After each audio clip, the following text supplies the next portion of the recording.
Sementara itu pemirsa, pada pelaksanaan pemungutan suara di TPS khusus Lapas Kelas 2B Martapura pada gelaran Pilkada serentak tahun 2024 Kabupaten Oku Timur berjalan dengan aman dan lancar.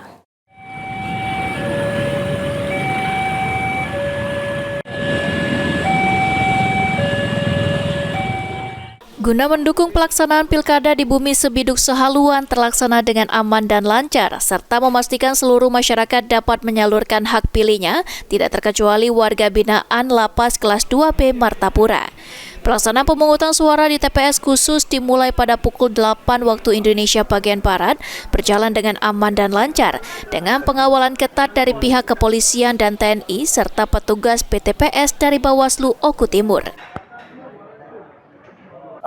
Pada hari ini, tanggal 27 November 2024, Lapas Kelas 2B Martapura melaksanakan pilkada, yang mana Lapas Kelas 2B Martapura berjumlah WBP sebanyak 440 orang.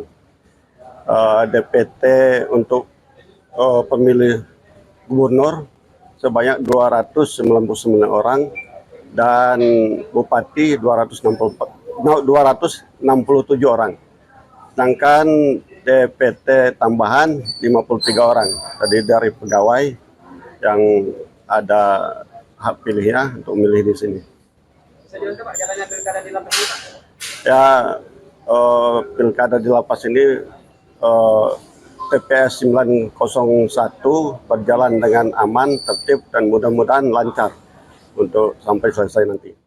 Sementara itu mewakili Bupati Oku Timur, Asisten 2 Setda Oku Timur Rayenaidi yang melakukan pemantauan pelaksanaan pemilu kada di Lapas Kelas 2B Martapura, menghimbau agar warga binaan dapat menyalurkan hak suaranya dengan baik untuk memilih Bupati dan Wakil Bupati Oku Timur serta Gubernur dan Wakil Gubernur Sumatera Selatan. Ya, kami dari tim pemantau pemilu kada Kabupaten Oku Timur, kami memantau kelancaran dan pelaksanaan pemilu kada yang ada di Lapas Kabupaten Oku Timur ini, Pak.